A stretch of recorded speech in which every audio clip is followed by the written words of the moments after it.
Kembali lagi di Cerita Cinta Channel. Jangan lupa like, comment, and subscribe ya. Terima kasih. Bella langsung bergegas berkemas dan segera kembali ke Indonesia. Ternyata Ben masih menunggunya, tetap di samping Bella atas perintah Azam. Tapi Bella sungguh tidak peduli dengan kehadiran Ben di sana. Baginya, Ben dan Azam sama saja. Pria brengsek. Tapi kini Bella tidak punya waktu untuk memikirkan Azam. Seluruh pikiran dan hatinya tertuju pada sang nenek, Zahra. Rasanya tidak percaya jika nenek sudah meninggal. Bella tidak akan mempercayai itu sebelum melihatnya secara langsung. Masih terekam jelas olehnya pertemuan terakhir mereka saat makan malam perayaan ulang tahun ayah Adam dan ibu Haura. Saat itu Bella memeluk sang nenek erat, bahkan nenek mengatakan jika keadaannya sekarang sudah semakin baik, tidak merasa sakit-sakit lagi di tubuhnya. Iya, Mama pasti salah, nenek pasti masih hidup, gumam Bella di antara kegundahannya. Kini ia sudah berada di dalam pesawat terbang menuju Indonesia. Menempuh waktu 7 jam tanpa transit, Bella akhirnya sampai di Bandara Internasional Soekarno-Hatta tepat jam 6 sore setelah beberapa saat lalu azan maghrib berkumandang. Via sudah menunggunya dengan air mata. Bella yang melihat tangis itu pun semakin teremat hatinya, seolah meninggalnya sang nenek semakin nyata.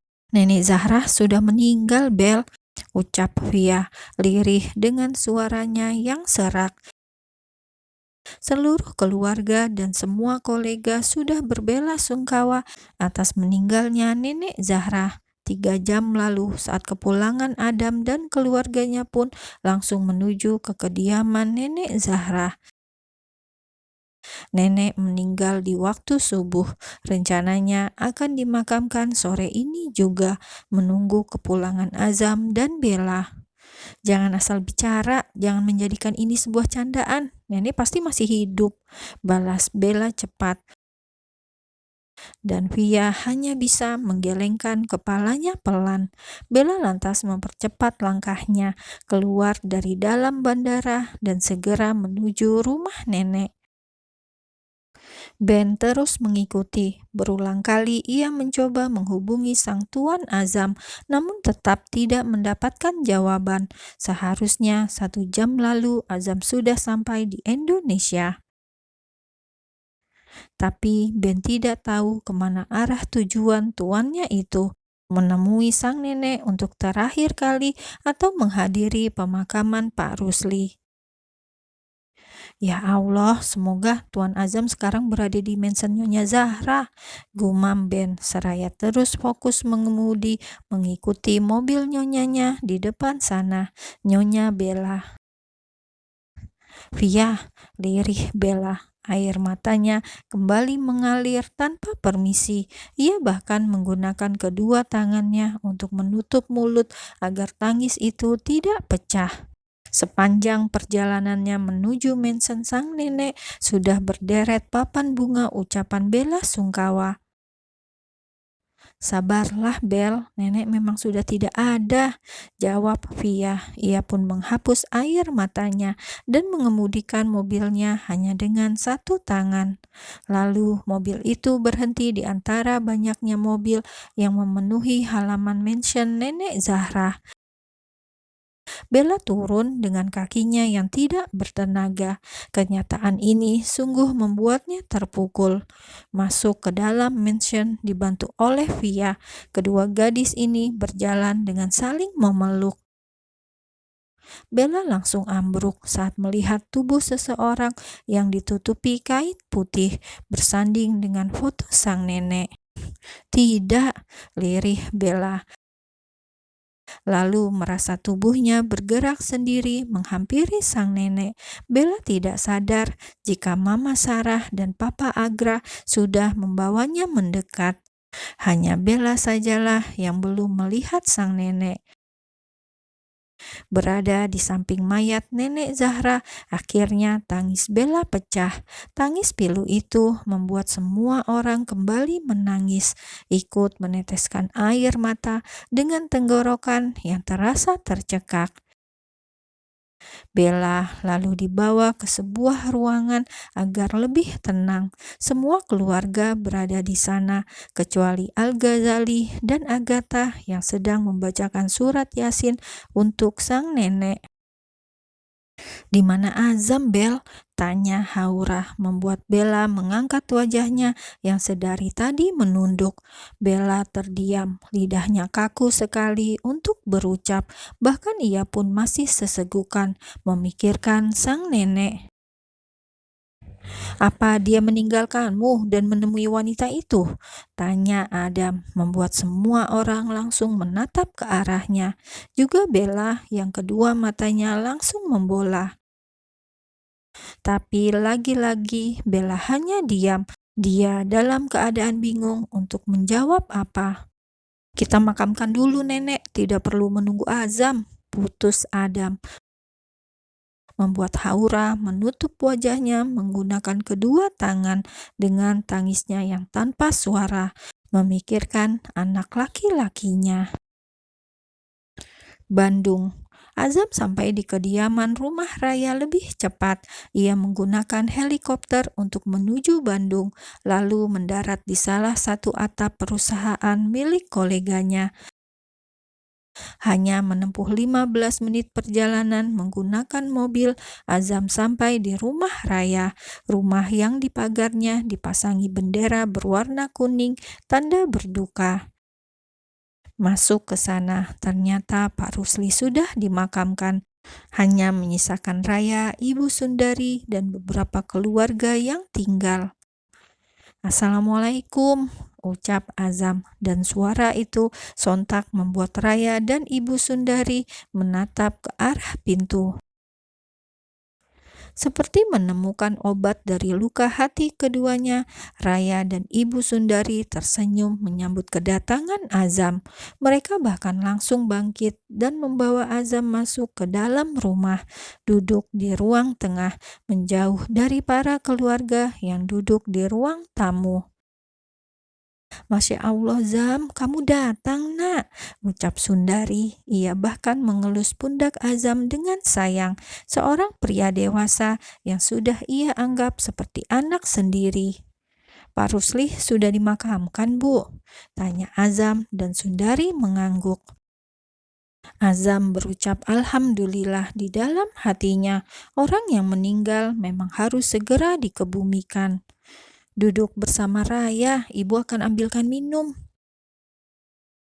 Setelah mengatakan itu, Sundari masuk, meninggalkan Azam dan anak gadisnya berdua di sana, duduk saling berhadapan dengan meja sebagai penghalang.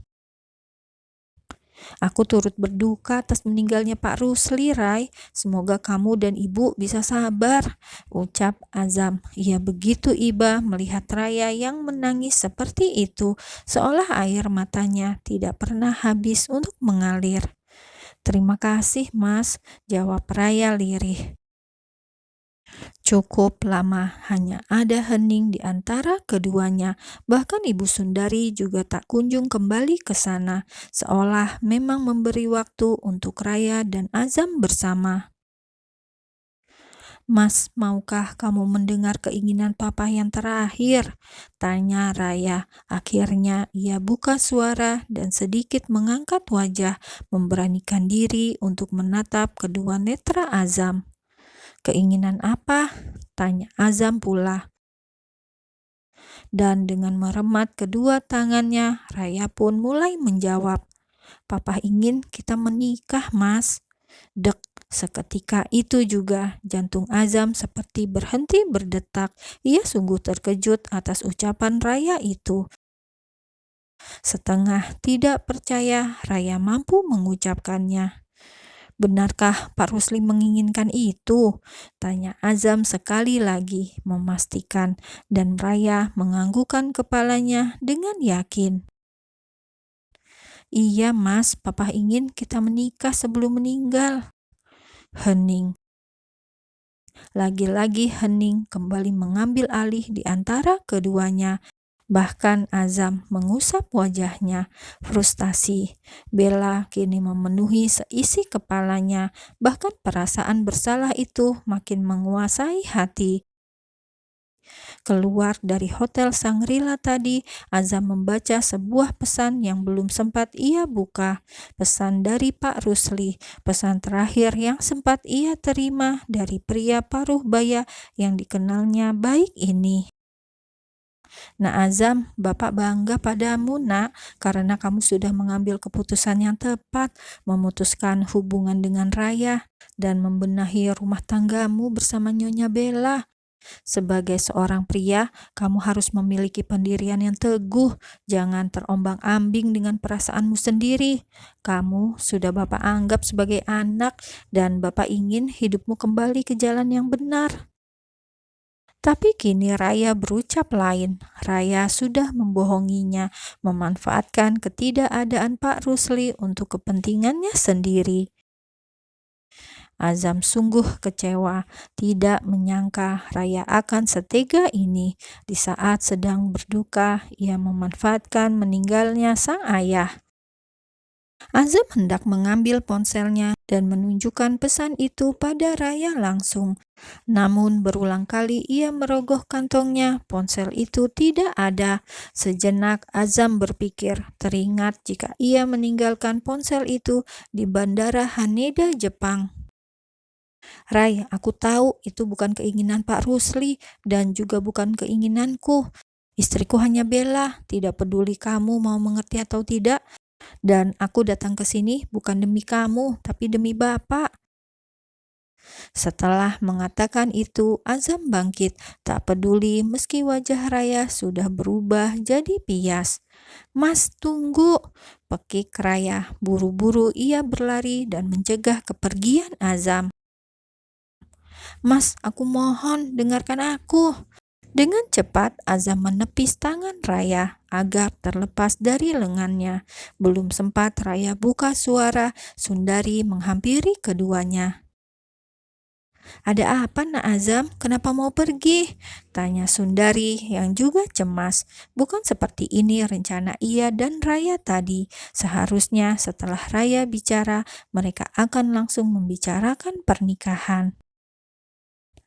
Maaf Bu, ini juga akan menjadi yang terakhir saya datang ke sini. Jelas Azam, tak peduli dengan tangis Raya dan tatapan bingung Ibu Sundari. Azam langsung pergi. Tujuannya kini hanya satu, menemui Bella dan memohon ampun pada istrinya itu. Bella benar, Raya bukan wanita yang baik. Maafkan aku, Bel.